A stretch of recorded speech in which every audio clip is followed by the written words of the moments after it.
সুপ্রিয় দর্শক, সবাইকে স্বাগত জানাচ্ছি আজকের টেবিল টকে। আজকের আপনারা সবাই জানেন যে দেশে এই মুহূর্তে সবচেয়ে বেশি আলোচিত হচ্ছে যে নির্বাচন এবং সংস্কার, এই দুটি বিষয় নিয়ে। নির্বাচন কতটুকু সংস্কার করার পরে নির্বাচন হবে সেটি নিয়ে যেমন আলোচনা রয়েছে, তেমনি সংস্কার, ন্যূনতম সংস্কার বলতে আসলে কতটুকু সংস্কার বোঝা যায়, এ সমস্ত বিষয় নিয়ে আমরা আজকে আলোচনা করব। আলোচনার জন্য আজকে আমরা স্টুডিওতে অতিথি হিসেবে আমন্ত্রণ জানিয়েছি সৈয়দ লিটু, সভাপ্রধান গণ রাজনৈতিক জোট। রয়েছেন সাথে ব্যারিস্টার সানি আব্দুল হক, যুগ্ম সাধারণ সম্পাদক এবি পার্টি, এবং মোহাম্মদ তারেক রহমান, যুগ্ম সদস্য সচিব গণ অধিকার পরিষদ। দর্শক, আমরা অতিথিদের সাথে পরিচিত হলাম, এবার আমরা চলে যাচ্ছি মূল আলোচনায়। আজকের যে আলোচনা সেটি হচ্ছে যে সংস্কার এবং নির্বাচন, এই যে বিষয়টি, এই দুটো বিষয় নিয়ে আমরা দীর্ঘদিন ধরে আলোচনা দেখছি। বিশেষ করে জুলাই এবং আগস্টের যে গণ অভ্যুত্থান হলো, গণ অভ্যুত্থান হওয়ার পরে এই বিষয় নিয়ে খুব আলোচনা চলছে। সংস্কার পাশাপাশি নির্বাচনের দাবি দিন দিন অনেক বেশি জোরালো হয়েছে। আমরা এ প্রসঙ্গে প্রথমে সৈয়দ লিটু আপনার সাথে আলোচনা করতে চাই যে প্রকৃতপক্ষে কতটুকু সংস্কার হলে নির্বাচন দেওয়া উচিত, আপনি কি মনে করেন? অসংখ্য ধন্যবাদ আপনাকে, সেই সঙ্গে শুভেচ্ছা সহ আলোচক এবং বিশেষ করে সানি ভাই এবং ওনার নবনির্বাচিত নতুন কমিটির সদস্য সবাইকে আমাদের দলের পক্ষ থেকে আন্তরিক শুভেচ্ছা। হ্যাঁ, এটা সর্বাধিক আলোচ্য বিষয় নিঃসন্দেহে। তবে আমি এক কথায় প্রথমে যে কথা, এক লাইনে যেটা বলতে চাই সেটা হচ্ছে যে সংস্কার কিন্তু দ্রুত হওয়া দরকার এবং নির্বাচনটা বেশ দ্রুত হওয়া দরকার সংস্কারকে বাস্তবায়ন করার জন্যে। কারণ হচ্ছে সংস্কার কিন্তু বিশেষ কোনো ব্যাপার না যে সংস্কার নামে কেউ একটা কোনো একটা ভূত বা কোনো একটা বিশেষ দরবেশ আসলো সব কিছু সমাধান হয়ে গেল। সংস্কারটা তো আসলে আমাদের কিছু আইন, নিয়ম কানুনের পরিবর্ধন, এরকম যে আইনগুলোর কারণে আমরা গণতন্ত্রকে সংহত করতে পারছিলাম না, বা অথবা এমনও কিছু আইন আমাদের সংবিধানে আছে, আমাদের নির্বাচন কমিশনে আছে, যেগুলোর জন্য কি হয় যে আইনগুলোকে কল্যাণমুখী করবার জন্য কিছু বাধা, কিছু অন্তরায় তৈরি করে। সেই আইনগুলোকে আমরা পরিমার্জন করে আমরা একটা কল্যাণমুখী একটা আইনের মধ্যে নিয়ে আসবো যেখানে কোনো বাধা থাকবে না। তো সেই জায়গাটা করতে করলে কি হবে, এই যে যতগুলো সংস্কারই আমরা করবো না কেন, এই সংস্কারগুলো করার পরে কিন্তু সংস্কারগুলোকে ইমপ্লিমেন্টেশনের জন্য আমাদের কিন্তু সংসদে যেতে হবে, অর্থাৎ এই আইনগুলোকে পাশ করতে হবে। তো সেক্ষেত্রে যদি নির্বাচন দ্রুত না হয় তাহলে এই সংস্কারগুলো পাশ দ্রুত হবে না, এবং দ্রুত পাশ না হলে তো আমরা এইগুলোকে ইমপ্লিমেন্টেশনে যেটা আর কি এটা কার্যকরণে তো আমরা যেতে পারবো না। তো সেহেতু আমাদের এই কথাটা আসলে সঠিক হচ্ছে না যে সংস্কার বেশি করে দেরিতে নির্বাচন করা, অথবা সংস্কার কতটা বেশি চাচ্ছে, ব্যাপারটা সেটা না। সংস্কার যতটা প্রয়োজন সেটা কিন্তু, যেমন বিশেষ করে নির্বাচন কমিশন সংস্কারটা আমাদের একটু দ্রুত প্রয়োজন, আমাদের পুলিশ সংস্কার কমিশনটা এগুলো একটু দ্রুত প্রয়োজন। আবার কিছু আইন আছে যেগুলো আমাদের রাষ্ট্রপতি এবং প্রধানমন্ত্রী সম্পর্কিত, যেটা সংবিধান সংশোধনের বিষয়, সেই জায়গাগুলোতে একটু দ্রুত করে আমাদের একটা নির্বাচন দিয়ে ফেলতে হবে, এবং সেই নির্বাচন দিয়ে সংসদে গিয়ে আমাদেরকে এই আইনগুলোকে পাশ করে ফেলতে হবে, এবং তখন আমরা এইগুলোতে এই কাজগুলো শুরু করে ফেলতে পারবো। অর্থাৎ তখন আমরা কিন্তু এই আইনগুলোকে পাশ করার জন্য বা এইগুলো যেন সবাই মেনে চলেন সেই জায়গাটাতে আমরা যেতে পারবো। তা না হলে অনেক লেখালেখি হলো, অনেকগুলো কমিশন হলো, অনেক আইন টাইন পাশ হলো, কিন্তু সেই আইনগুলো কার্যক্রম করা গেল না। অর্থাৎ আমরা রাষ্ট্রীয়ভাবে সেইগুলোকে আইন হিসাবে যদি প্রতিষ্ঠিত করতে না পারলাম, তাহলে তো এগুলোকে আমরা ব্যবহার করতে পারবো না এই আইনগুলোকে। আসলে এই জন্যেই এই কথাটা ঠিক আসলে আমার কাছে খুব লাগে যে আমরা কেন এই আলোচনাগুলো বারবার করি যে আগে সংস্কার পরে নির্বাচন। না, সংস্কারটা জড়িতই নির্বাচনের সঙ্গে। নির্বাচন হলেই সংস্কারের এই প্রক্রিয়াগুলোকে, এই নিয়ম কানুনগুলোকে করা যাবে, আইন হিসাবে প্রতিষ্ঠিত করা যাবে। তাহলেই শুধুমাত্র এইগুলোকে কার্যকরণের জন্য আমরা ব্যবহার করতে পারবো। ব্যারিস্টার সানি আব্দুল হক, আপনি কি মনে করেন? আপনি সৈয়দ লিটু যেমনটি বলছিলেন যে সংস্কার মোটামুটি কিছু করে তারপরে সেটা নির্বাচন দিয়ে সেইগুলোকে সংসদে পাশ করতে হবে, অনুমোদন দিতে হবে, তবে সেই সংস্কারগুলো বাস্তবায়ন করা যাবে, বা তার তিনি মূল বক্তব্য যা দিলেন তাতে নির্বাচনটা দ্রুত হওয়া দরকার। নিশ্চয়ই তাই। তো সেক্ষেত্রে আপনি কি মনে করেন যে সংস্কার নির্বাচন দ্রুত না হলে সংস্কার করা সম্ভব না? আপনি কি তাই ভাবছেন? জি, ধন্যবাদ আপনাকে, আমার সহ আলোচক বৃন্দকে এবং আপনার কলাকুশলী এবং এশিয়ান টিভির দর্শকদেরকে শুভেচ্ছা জানাচ্ছি। আসলে নির্বাচন না সংস্কার, এই দুটোকে আমি ব্যক্তিগতভাবে মুখোমুখি দাঁড়া করাতে চাই না। একটার সাথে আরেকটা সাংঘর্ষিক তেমনটা আমি মনে করি না, বরং একটা আরেকটা সাপ্লিমেন্টারি। যদি নির্বাচন সুষ্ঠু এবং নিরপেক্ষ একটা নির্বাচন আয়োজন করতে চান তাহলে কিছুটা সংস্কার করতে হবে। এখন প্রশ্ন হচ্ছে যে বিএনপি সহ অন্যান্য রাজনৈতিক দলগুলো যেমন বলছে যে ন্যূনতম একটা সংস্কার সাধন করে তারপরে নির্বাচনে যেতে হবে যত দ্রুততম সময়ের ভিতরে। এখন দেখুন, ন্যূনতম বা মিনিমাম এর তো কোনো সায়েন্টিফিক কোনো স্কেল নাই, কোনো ডেফিনিশন নাই। আপনি কাকে ন্যূনতম বলছেন? বা এটা এই সংস্কার তো এটা চলমান প্রক্রিয়া, it's a continuing process, but there must be a line and limit. একটা জায়গায় গিয়ে তো আপনাকে একটা নির্বাচনের আয়োজন করতে হবে।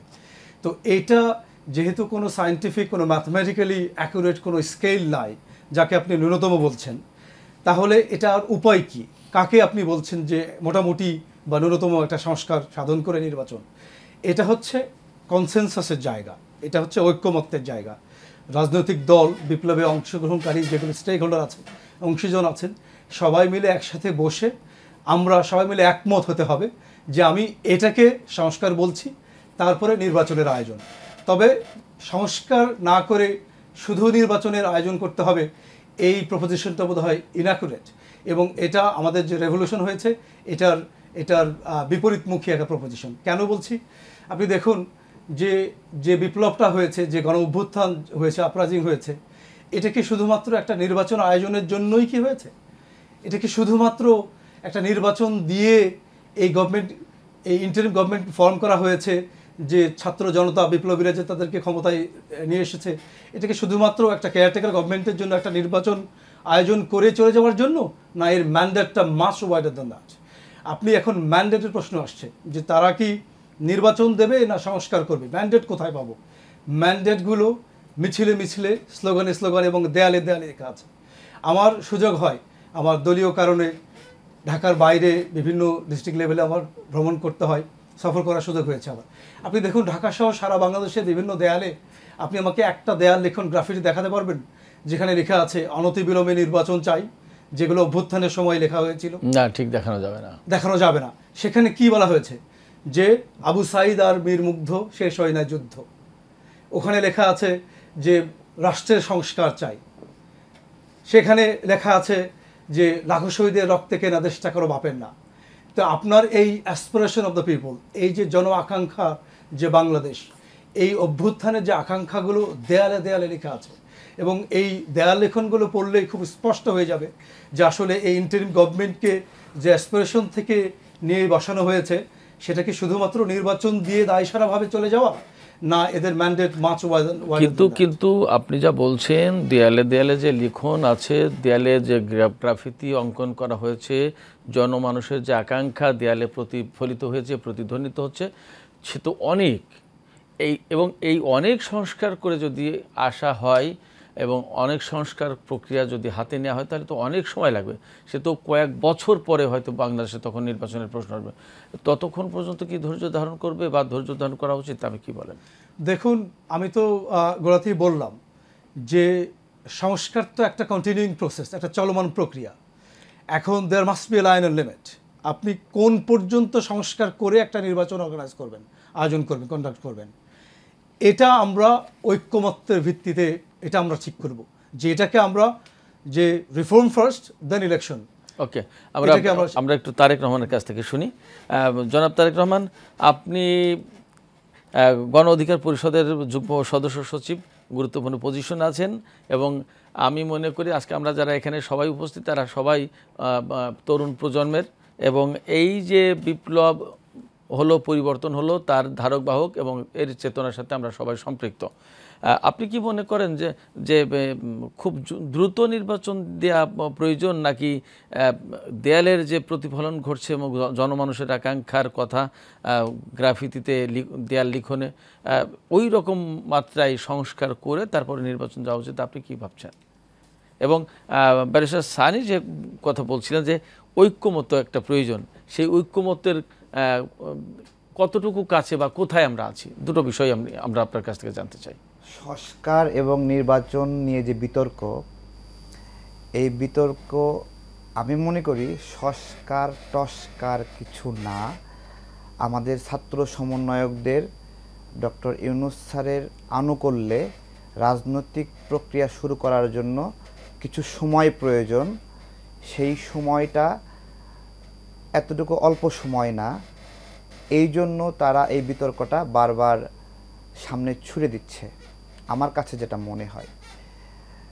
আর সংস্কারের বিষয়ে যদি বলেন, আসিফ নজরুল স্যার আমাদের যে আইসিটি মামলা, ডিজিটাল সিকিউরিটি মামলা, এই মামলাকে রিভাইজ করেছেন। আমাকে একটু দেখান শেখ হাসিনার যে মামলা ছিল ওই মামলা থেকে এই মামলার পার্থক্য কি কি? কোনো পার্থক্য নাই। তাহলে আপনি যে আইসিটি মামলা ওইখান থেকে আরেকটা নতুন মামলা নিয়ে আসলেন, সেম একই রকমভাবে রেখে দিলেন নিপীড়নের উদ্দেশ্যে, এইটাকে কি আমি সংস্কার বলতে পারবো? আমাদের কিছু কালো আইন আছে, দণ্ডবিধি 77, বিচারক যদি ভুল বিচার করে তাহলে তাকে দায় মুক্তি দেওয়া হবে, সরল বিশ্বাসে এই ভুল করেছেন।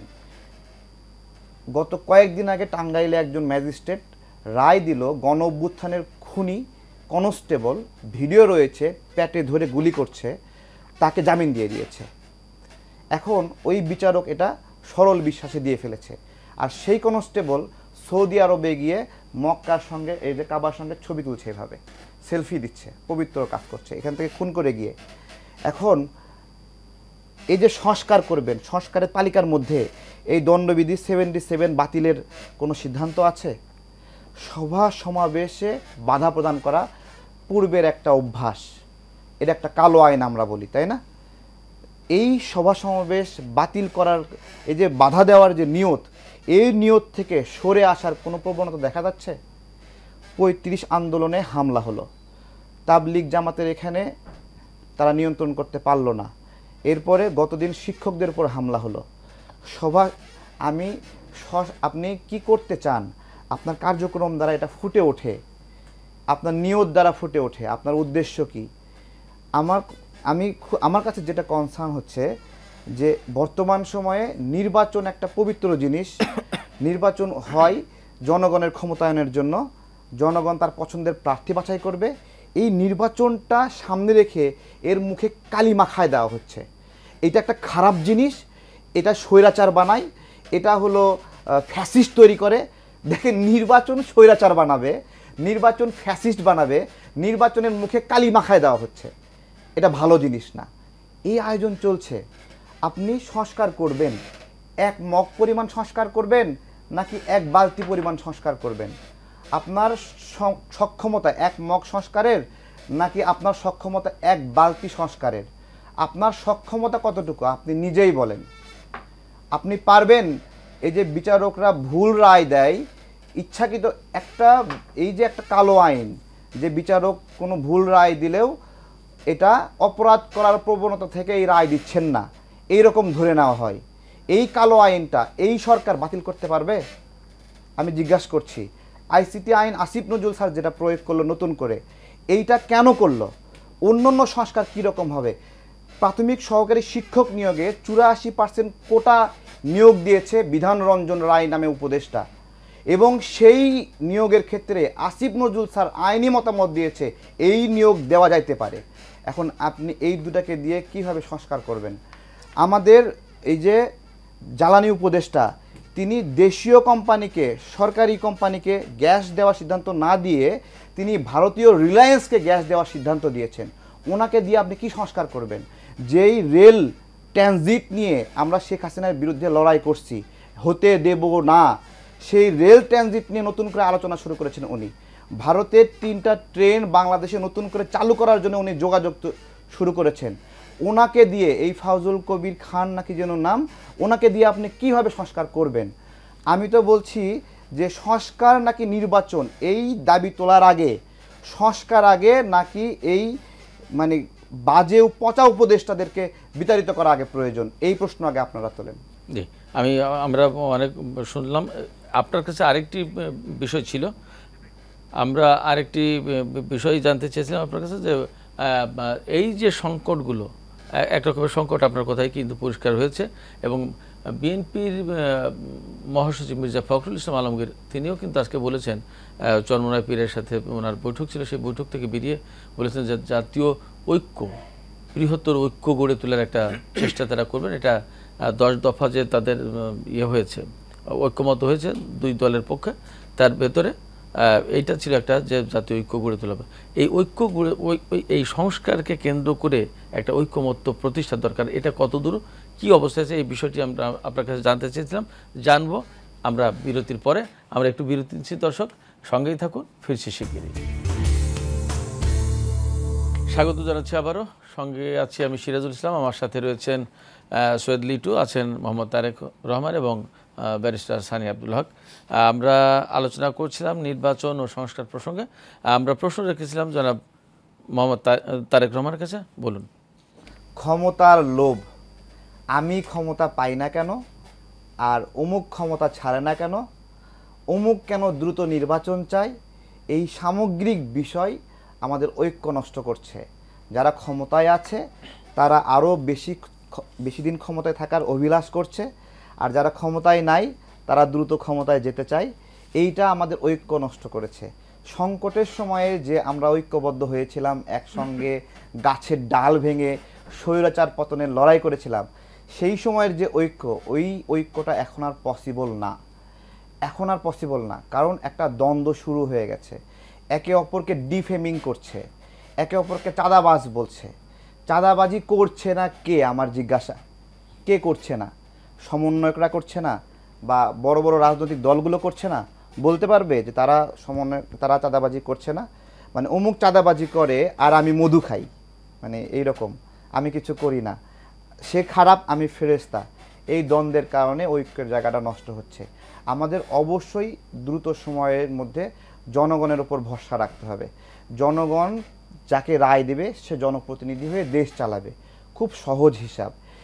জনগণের জনপ্রতিনিধি খারাপ আর যে উপদেষ্টারা বসে আছে তারা ফেরেশতা, এই ধারণা থেকে বের হয়ে আসতে হবে। কেউ একবার জনপ্রিয় হয়ে গেলে তার সমালোচনা করতে অনেক ভয় লাগে। একটা মৌমাছি বাহিনী তৈরি হয়, ওই জনপ্রিয় ব্যক্তির বিরুদ্ধে কিছু একটা বললেই মৌমাছি বাহিনী এসে দালাল বানিয়ে দেবে আমাকে। এবং ওই জনপ্রিয় ব্যক্তি যদি কোনো পচা কথাও বলে, অগ্রহণযোগ্য কথা বলে, মিথ্যা কথা বলে, তাহলে ওই মৌমাছি বাহিনী মনে করবে যে না, সেই মনে হয় সঠিক বলেছে, ওইটাই মনে হয় সঠিক পথ। এই বিষয়গুলো আমাদের সঠিক জিনিস খুঁজে বের করতে মানে অসহযোগিতা করছে। অসহযোগিতা, একটা সুন্দর চিন্তা থ্রো করবেন, দেখবেন কারো অপছন্দ হয়ে গেলে আর একটা পক্ষ এসে দালাল বলছে। সঠিক চিন্তা এবং গবেষণার জায়গাটা সাইবার বুলিংয়ের শিকার হচ্ছে। সৈয়দ লিটু, আপনি কি মনে করেন এই যে মোহাম্মদ তারেক রহমান যে কথা বললেন এই আলোচনায়, তাতে একটা বিষয় মনে হয় পরিষ্কার যে যারা বর্তমানে ক্ষমতায় রয়েছে তারা মনে হয় আরও ক্ষমতায় থাকতে চায়, আর যারা ক্ষমতায় নেই তারা ক্ষমতায় যাওয়ার জন্য নির্বাচনকে দ্রুততর করার একটা চেষ্টা করছে, দাবি তুলছে।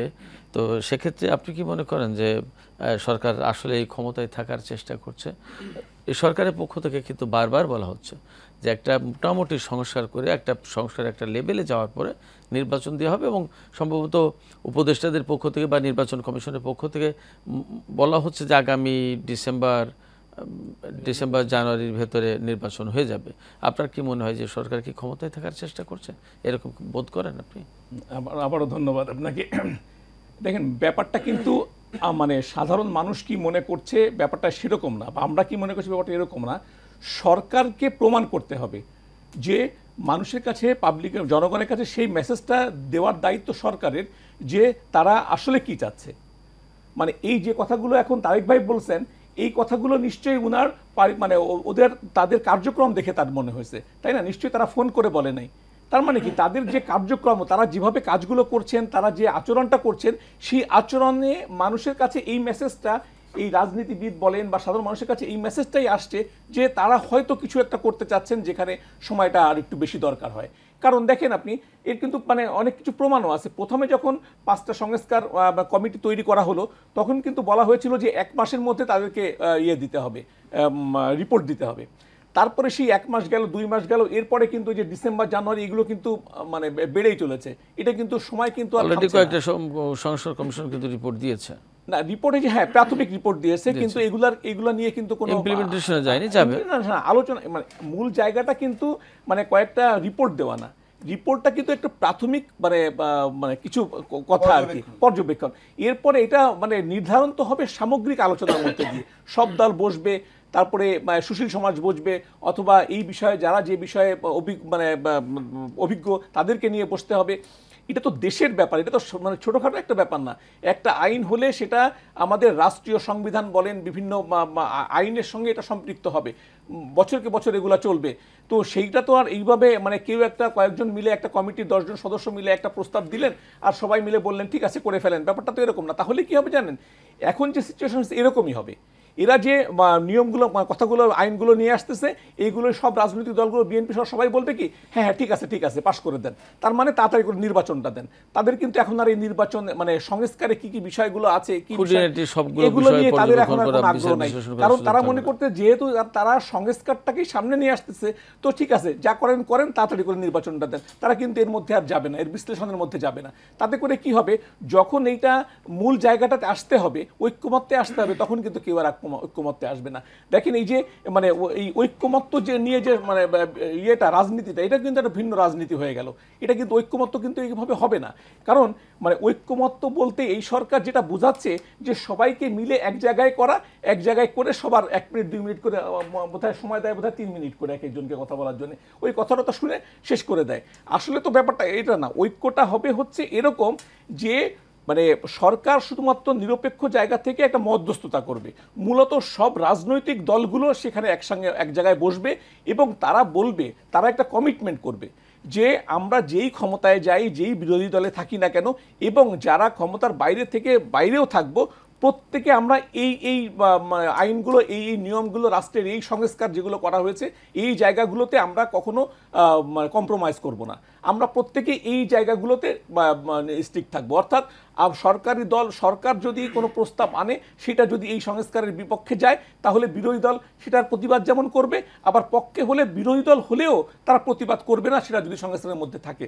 এরকম কতগুলো বিষয়ের উপরে একটা ঐক্যমত্য, সেইটা হচ্ছে মূল ঐক্যমত্য, যেখানে সব রাজনৈতিক দলগুলো কমিটমেন্ট করবে এবং শুধুমাত্র মধ্যস্থতা করবে সরকার। এখানে সরকার কোনো প্রস্তাব দেওয়ার কিছু নাই, সরকার তো আর ক্ষমতায় থাকবে না। জি জি, সৈয়দ লিটু, ধন্যবাদ আপনাকে। আমরা একটু ব্যারিস্টার সানির কাছে যাই, তিনি আমাদেরকে বলবেন, আমরা তার কাছে জানতে চাইছি যে এই যে সৈয়দ লিটু বলছিলেন যে সরকারকে এমন কিছু করতে হবে এবং এমন কিছু মেসেজ দিতে হবে যার কারণে জনমনে এই ধারণা সৃষ্টি হয় যে সরকার ক্ষমতায় থাকতে চাচ্ছে না। তো আপনার কি মনে হয় যে সরকার এই ধরনের কোনো মেসেজ দিতে ব্যর্থ হয়েছে? না, আমি তেমনটা মনে করি না, বরং আমি উল্টোটা মনে করি। আপনি দেখুন, প্রফেসর ইউনূস কিন্তু এই সরকার গঠনের পর থেকে এখন পর্যন্ত কনসিস্টেন্টলি একটা জিনিস বলে চলেছেন। আপনি মনে আছে নিশ্চয়ই, ইউএন অ্যাসেম্বলিতে যখন তিনি গেছেন, নিউ ইয়র্ক টাইমসকে দেওয়া সাক্ষাৎকারে তিনি কিন্তু একটা এস্টিমেট টাইম ফ্রেম বলেছিলেন যে কবে নাগাদ নির্বাচন ভায়াবল একটা অপশন হতে পারে। আপনি গত 16 ডিসেম্বরে তিনি জাতির উদ্দেশ্যে যে ভাষণ দিয়েছেন, ঠিক একই রকমের কথাই তিনি বলেছেন কিন্তু, যে এটা হতে পারে 2025 সালের ডিসেম্বরে অথবা 26 জানুয়ারিতে। তবে কন্ডিশনালি, যদি রাজনৈতিক দল এবং সকল স্টেক হোল্ডাররা যদি একমত পোষণ করে, ঐক্যমত্যে পৌঁছায়, তাহলে যদি গ্রেটার রিফর্ম হয়, করতে চাই আমরা, তাহলে আরও হয়তো 2-6 মাস লাগতে পারে। তা আপনি দেখুন, গোড়া থেকেই তিনি যা বলেছেন, উনি কিন্তু এক জায়গাতেই আছেন। Perhaps it will be too unfair যে এটা বলা যে তারা আরও বেশি থাকতে চান, তারা টালবাহানা করছেন, তাদের মনোবৃত্তি বোঝা যাচ্ছে না, এটা খুব আনফেয়ার হবে। কারণ উনি এসেও যে কথা বলেছেন, তিনি এখনও ওই কথাই অটল আছেন। তাহলে এইটা বোধহয় ধারণা পোষণ করাটা বোধহয় আমাদের সঠিক হবে না। আরেকটা জিনিস দেখুন, যে নির্বাচন ব্যবস্থা কমিশন, সংবিধান সংস্কার কমিশন, এই যে কমিশনগুলো, প্রথমে যে 5টা কমিশন গঠন করা হলো, এখন তো বোধহয় 13-14টা টোটাল হয়েছে। তো গোড়ার দিকে যে কমিশনগুলো গঠন করা হয়েছিল, তারা কিন্তু গত কয়েক সপ্তাহ আগে তাদের কিন্তু প্রস্তাবনাগুলো দিয়েছে, যেগুলো রাজনৈতিক দল সহ অন্যান্য অংশীদারকে নিয়ে বসে কোন জায়গাগুলোতে আমরা একমত পোষণ করছি, কোনগুলোতে দ্বিমত পোষণ করছি, কোনগুলোকে আমরা সংস্কারের অংশ হিসেবে নেব, এইগুলো একটা ফয়সালা হবে, একটা তো বসা হবে। তো এই বসার পরেই তো চূড়ান্ত সিদ্ধান্ত হবে আসলে। বাট আমি মনে করি না এমন কোনো আচরণ করেছে বা এমন কোনো ঘটনা ঘটিয়েছে যার কারণে আমাদের এটা সন্দেহের অবকাশ আছে যে সরকার আরও বেশি থাকার জন্য প্রয়াস চালিয়ে যাচ্ছে বলে আমি ব্যক্তিগতভাবে মনে করি না। জি, মোহাম্মদ তারেক রহমান, আপনার কাছে আমি এই বিষয়ে একটু জানতে চাই যে আমরা এই আলোচনা থেকেই বুঝতে পারছি বা জানতে পারছি বা গত বেশ কিছু দিনের রাজনৈতিক দলের নেতাদের বক্তব্য থেকে নানা আলোচনা থেকে আমরা মোটামুটি বুঝতে পারছি যে সরকার যেভাবে যাচ্ছে রাজনৈতিক দলগুলোর চাওয়া পাওয়া আকাঙ্ক্ষাটা এই মুহূর্তে মনে হয় ঠিক সমান্তরাল না, কোথাও না কোথাও একটা গ্যাপ সৃষ্টি হয়েছে এবং গ্যাপটা ভালোই সৃষ্টি হয়েছে মনে হচ্ছে। কেন এটি হলো, কি মনে হয়? আমরা বলতে পারি যে গ্যাপ একটা তৈরি হয়েছে নাকি, এটা বলা যায়, তো একটা গ্যাপ তৈরি হয়েছে এটা বলা যায়। গ্যাপ তৈরি হয়েছে এটা যদি বলা যায় তাহলে গ্যাপগুলো আসলে কি কি? আমি এটা ভাইয়ের সাথে বলবো না যে আমাদের ইউনূস স্যার চাচ্ছে অনেকদিন ক্ষমতায় থাকতে। বেসিক্যালি ইউনূস স্যার চাচ্ছে বা না চাচ্ছে এটা বিষয় না। হ্যাঁ, ইউনূস স্যার এইরকম মন মানসিকতা আমি মনে করি যে ওনার কাছে নৈতিক মনে না হলে উনি সব ছেড়ে ফেলে রেখে চলে যাবেন। আমার কাছে এটা মনে হয়। উনি এতটুকু অনেস্ট, এতটুকু মানে নির্লোভ মানুষ আমার কাছে মনে হয়। আমাদের সমস্যা কোথায়, দ্বন্দ্বটা কোথায় হলো? দেখেন, আপনার নির্বাচন চাচ্ছে রাজনৈতিক দল, কোনো রাজনৈতিক দল বা কিছু রাজনৈতিক দল, তাই তো? এইখানে আমাদের কিছু ছোট ভাই আছে, পুতুল খেলার সময় আমরা ছোটোবেলায় যখন দেখতাম আমাদের মন মতো না হলে ছোট বাচ্চারা হাত পা ছুঁড়ে মানে কান্নাকাটি করে, ঠিক আছে? আমাদের কিছু ছাত্র সমন্বয়ক রাজনৈতিক দলের নির্বাচন দাবি বা তাদের কিছু কথাকে নিয়ে ওই পুতুল খেলার মতো হাত পা ছেড়ে তারা অস্থির হয়ে গেছে, ছটফট হচ্ছে, এবং এই অস্থিরতা থেকে তারা বলে ফেলছে যে তাদের পাছা লাল করে দিয়েছে শেখ হাসিনা, পাছা কালো করে দিয়েছে মেরে, এবং বিভিন্ন আবেগী কথাবার্তা বলছে, ঠিক আছে? এখন প্রশ্ন হলো যে তাদের মানে কয়েকজন ছাত্র সমন্বয়ক তাদের পাছা শেখ হাসিনা লাল করে দিয়েছে, আর অন্য যারা রাজনৈতিক কর্মীরা এই শেখ হাসিনার সময়ে আন্দোলন সংগ্রাম করছে তাদের পাছা কি শেখ হাসিনা পিঙ্ক কালারে করে দিয়েছিল? যে ছাত্র সমন্বয়কদের হলো লাল বা কালো করে দিয়েছে, আর হলো এই রাজনৈতিক কর্মী তাদের পিঙ্ক কালার করে দিয়েছিল। হ্যাঁ, পার্থক্য যে এদেরকে মুখে হয়তো বা চুমু মানে লিপস্টিক মুখে দিয়ে চুমু দিয়েছিল, যে কারণে পিঙ্ক কালার হয়ে গেছিলো। লড়াই তো সবাই মিলে করছি, আমরা লড়াই করিনি? যেদিন 18 তারিখের পরে যখন আন্দোলন বন্ধ করে দিল, আপোষ করলো, সেই আপোষ করার সময়ে নতুন করে আমরা রামপুরা, বনশ্রী এই এলাকাতে, বাড্ডা এলাকাতে আন্দোলন শুরু করেছি। আমরা যখন আন্দোলন শুরু করলাম সেইখানে আন্দোলন বন্ধ করতে লোক পাঠিয়েছিল, যে তারা তো আন্দোলন বন্ধ করেছে, এখানে কেন আমরা আন্দোলন করছি? তাদের উপর শেখ হাসিনা চাপ দিচ্ছে, কেন আন্দোলন করছি আমরা? এবং তারা শেখ হাসিনার হয়ে অ্যাডভোকেসি করতে আসছিল এখানে আন্দোলন বন্ধ করার জন্য। তারা বলতে কি আপনি ছাত্র সমন্বয়, ছাত্র আন্দোলন তারা বন্ধ করার জন্য এখানে আসছিল। এখন আমার প্রশ্ন হলো যে এই যে গণ অভ্যুত্থানে আমি গ্রেপ্তার হলাম, আমার মতো আরো অনেক রাজনৈতিক কর্মী গ্রেপ্তার হয়েছে, আমার কথা সে কেন গ্রেপ্তার হয়নি? কারণ শেখ হাসিনা তাকে থ্রেট মনে করেনি, আমাকে থ্রেট মনে করেছে। আমি শেখ হাসিনার ক্ষমতাকে চ্যালেঞ্জ করেছি, আমি সবার আগে স্বৈরাচারের পতন চেয়েছি, আমি বলেছি যে হাসিনাকে এখানে রাখতে দেব না, আমি লাঠি হাতে নিয়ে বলেছি যে আমি আমার দেশের মালিকানা বুঝে নিতে এসেছি, যখন তারা বলছিল আমরা শেখ হাসিনার পতন চাই না। আমাদের চাওয়ার মধ্যে ভিন্নতা রয়েছে, আমাদের লড়াইয়ের মধ্যে ভিন্নতা রয়েছে। আমরা আপোষ করিনি, যে কারণে আমাদেরকে জেলে যেতে হয়েছে, আমাদের নিপীড়িত হয়েছে, আমাদের অনেকে মারা গেছে, যে কারণে জেলে তো ছাত্র সমন্বয়কদের অনেকে গিয়েছে। পুলিশের রেশিও দেখেন, মৃত্যুর রেশিও দেখেন, জেলে যাওয়ার রেশিও দেখেন।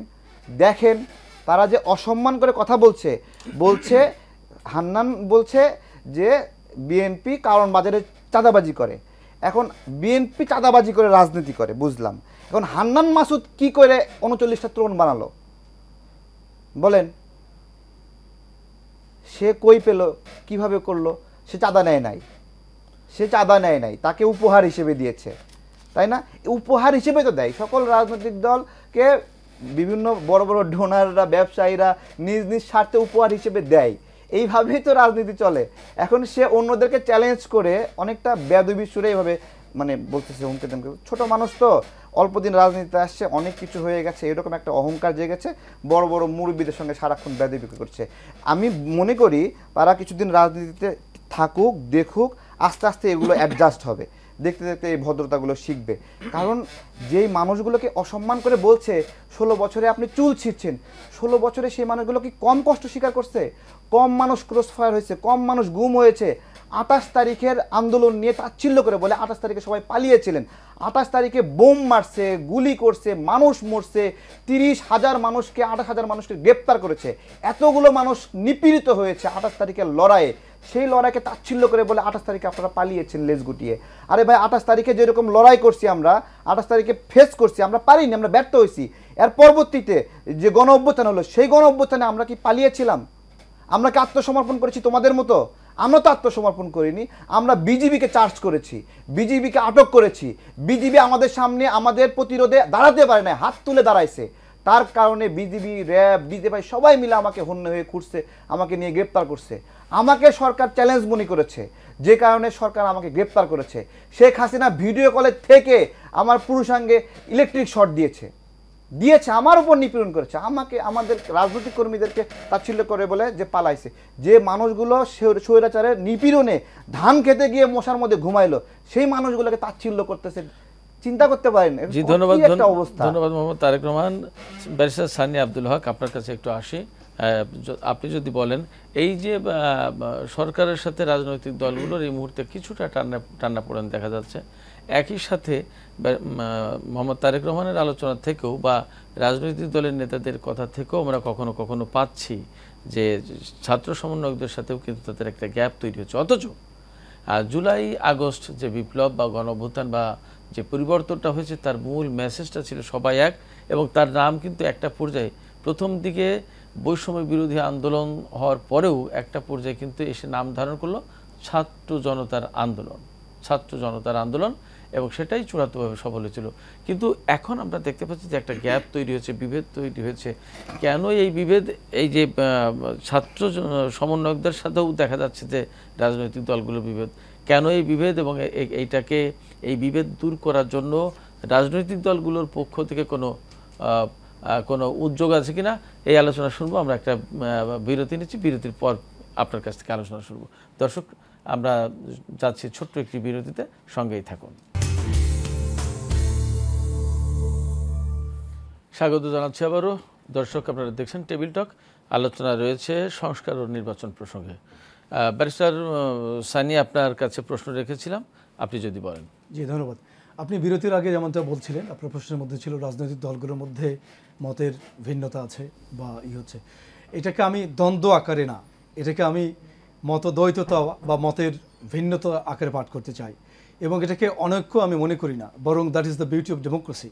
একটা ডেমোক্রেটিক প্রসেসে বিভিন্ন রাজনৈতিক দলের মধ্যে মতের ভিন্নতা থাকবে, ইভেন উইদিন দ্য পার্টিও লিডারদের মধ্যেও মতের ভিন্নতা থাকতে পারে, and that is the beauty of Democratic process. এটা বারবার করে আমি বলছি। আর আপনাকে একটা এক্সাম্পল দিই, আমি পার্সোনালি মনে করি যে ডেমোক্রেটিক এক্সারসাইজের যে ক্লোজেস্ট নেশন হচ্ছে আপনার ওয়েস্টমিনস্টার পার্লামেন্টে ব্রিটিশ নেশনটা, তারা সবচেয়ে বেশি ডেমোক্রেসিকে উৎকর্ষ সাধন করেছে। আপনি ওখানেও যে ডেভিড ক্যামেরন যখন প্রাইম মিনিস্টার ছিলেন, তখন উনি দুষ্টামির ছলে যে অপোজিশন লিডার যিনি ছিলেন লেবার পার্টির, জেরেমি করবিনকে বলেছেন, জেরেমি তো সুন্দর করে টাই বাঁধতে পারে না। তো জেরেমি তখন ওই পার্লামেন্টে দাঁড়িয়ে উনি বলেছিলেন যে ডেভিডের মা যখন ওকে টাই বাঁধা শিখিয়েছিল, আমার মা একজন শ্রমিকের অধিকার কীভাবে রক্ষা করতে হয় সেটা শিখিয়েছিল, এই জন্য ডেভিডের মতো করে অত সুন্দর করে আমি টাই বাঁধতে পারি না। কি বিউটিফুল! এরকম ভিন্নতা থাকবেই। তো এটাকে আমি অনৈক্য বা দ্বন্দ্ব আকারে পাঠ করতে চাই না, বরং এটাকে আমি বিউটি অফ ডেমোক্রেসি বলে মনে করতে চাই। আসলে আমাদের সব মিলিয়ে গোড়ার সমস্যায় ফিরে যেতে হবে। আমি তো আমাদের এই যে রেভলিউশন, গ্লোরিয়াস রেভলিউশন হয়েছে যেটা জুলাই অগস্টকে, আমি এটাকে কয়েক সপ্তাহের ফ্রেমে আটকে রাখতে চাই না, বরং আমি যে ফ্যাসিস্ট রেজিম 16 ইয়ার্সের এই ফ্রেমেও, এই বন্ধনীতেও আমি এটাকে আটকে রাখতে চাই না, বরং এটা তো আমি একটা যে কালেকটিভ ফেইলিওর, যে অ্যাসপিরেশন নিয়ে, যে আকাঙ্ক্ষা নিয়ে আমাদের এই প্রিয় মাতৃভূমি গঠিত হয়েছিল, যে আমাদের যে প্রোক্লেমেশন অফ ইন্ডিপেন্ডেন্স আছে 10 এপ্রিল 1971 সালে ঘোষণা করা হয়েছিল যে বাংলাদেশ নামক রাষ্ট্র গঠিত হবে সাম্য, মানবিক মর্যাদা এবং সামাজিক সুবিচার, এই 3 মূলনীতির। আমাদের গত 53 বছরেও ওই মূলনীতির বাস্তবায়ন হয় নাই। তো আপনি বলছিলেন যে কথা, তার মানে হচ্ছে যে গণতন্ত্রে মতানৈক্য থাকবে, মতের ভিন্নতা থাকবে, এটাকে আপনি গণতন্ত্রের সৌন্দর্য হিসেবে দেখেন। আমরাও তাই দেখতে চাই। আমরা সর্বশেষ আলোচনার একেবারে শেষ পর্যায়ে সর্বশেষ যে বিষয়টি নিয়ে ছোট্ট করে আপনাদের কাছে 1 মিনিট করে হয়তো পাবো, যে আলোচনাটুকু রাখতে চাই সেটি হচ্ছে যে আজকে বিএনপি এবং চরমনাই পীর সাহেবের সাথে যে বৈঠক হয়েছে সেখানে যে কথা খুব গুরুত্ব দেওয়া হয়েছে, আওয়ামী ফ্যাসিবাদ বিরোধী সকল শক্তিকে দেশ পুনর্গঠনে ঐক্যবদ্ধভাবে কাজ করতে হবে। কিন্তু আমরা দেখতে পাচ্ছি খুব একটা ঐক্যবদ্ধ অবস্থা নেই। এই জায়গায় কী করণীয়, তারেক রহমান যদি আপনি প্রথমে বলেন, তারপরে বলবেন সৈয়দ লিটু, খুব সংক্ষিপ্ত ভাবে। দেখেন, শেখ হাসিনার স্বৈরতন্ত্রের সময়ে জামাতে ইসলামের প্রায় 1 ডজনের কাছাকাছি নেতাকে হত্যা করা হয়েছে। কত বড় একটা স্যাক্রিফাইস, একটা দলের মূল নেতাদের একটা গুরুত্বপূর্ণ অংশকে একবারে খুব সংক্ষেপে শেষ করব। ঠিক একইভাবে বিএনপির কত নেতাকর্মীকে কত নিপীড়ন করা হয়েছে, চোখ তুলে নিয়েছে, অন্ধ করে দেওয়া হয়েছে, পরিবার ছাড়া করা হয়েছে, হত্যা করা হয়েছে, গুম করা হয়েছে। ইলিয়াস ভাইকে কী অবস্থা করা হয়েছে, এটা বড় একটা ত্যাগ। আমি নিজে 3 বার ডিসঅ্যাপিয়ার হয়েছি। কত নির্যাতন, কতভাবে অত্যাচার করেছে। আবার এই গণ অভ্যুত্থানের সময়ও কতগুলো মানুষকে হত্যা করেছে। আমরা সবাই শেখ হাসিনার দ্বারা নিপীড়নের শিকার। আমরা একে অপরের প্রতি একটু সহনশীল হতে পারি না? জি জি তারেক রহমান, আমরা বুঝতে পেরেছি সহনশীল হওয়া প্রয়োজন। সৈয়দ লিটু যদি এক বাক্যে বলেন যে এই যে আওয়ামী ফ্যাসিবাদ বিরোধী সকল শক্তিকে দেশ গঠনে পুনর্গঠনে ঐক্যবদ্ধভাবে কাজ করতে হবে, কিভাবে কাজ করতে হবে এক বাক্যে যদি বলেন। জি, সবচেয়ে বড় কথা হচ্ছে অহংকার পরিত্যাগ করতে হবে। অহংকার পতনের মূল। আমাদের প্রথম পাঠের এই গল্পটা সত্যি হয়েছে আওয়ামী লীগের সময়। আওয়ামী লীগের পতন হচ্ছে অহংকারের জন্য হয়েছে। সেই জায়গা থেকে এই সমন্বয়কদের, তারা আমাদের চেয়ে বয়সে ছোট, তাদের প্রতি আমার ভালোবাসা নিয়ে একটু পরামর্শ থাকবে, তাদেরকে অহংকার ত্যাগ করতে হবে। 28 তারিখে যেমন বিএনপির আন্দোলন ব্যর্থ হওয়াতে তারা যদি আনন্দ প্রকাশ করে, তার মানে প্রমাণ হয় যে তারা সেই আন্দোলনে ছিল না, তার মানে তারা সামগ্রিক আন্দোলনে ছিল না, তার শেষ পর্যায়ে কিছু আন্দোলন ছিল। এই ধরনের কথা যেন না আসে। আর একটা ছোট্ট একটা কথা, যে এই যে দেশটা কারো বাপের না, যে কথা দিয়ে আমাদের এই যে গ্রাফিতি দিয়ে আন্দোলনটা শুরু হয়েছে, সেইটার অর্থ দাঁড়ায় হচ্ছে গণতন্ত্র, মানে দেশটা সবার হতে হবে। সেই কথা হলো গণতন্ত্র, গণতন্ত্রের জন্য নির্বাচন। বুঝতে পারি। ধন্যবাদ সৈয়দ লিটু, ধন্যবাদ মোহাম্মদ তারেক রহমান এবং ধন্যবাদ ব্যারিস্টার সানি। দর্শক, আমরা আলোচনা করছিলাম, আলোচনার আরও অনেক কথা থেকে গেল, কিন্তু যে কথা বলা গেল না, হয়তো আগামী অনুষ্ঠানে সেই কথা নিয়ে আমরা আপনাদের কাছে হাজির হব। ততক্ষণ পর্যন্ত আপনারা সবাই ভালো থাকুন। খোদা হাফেজ।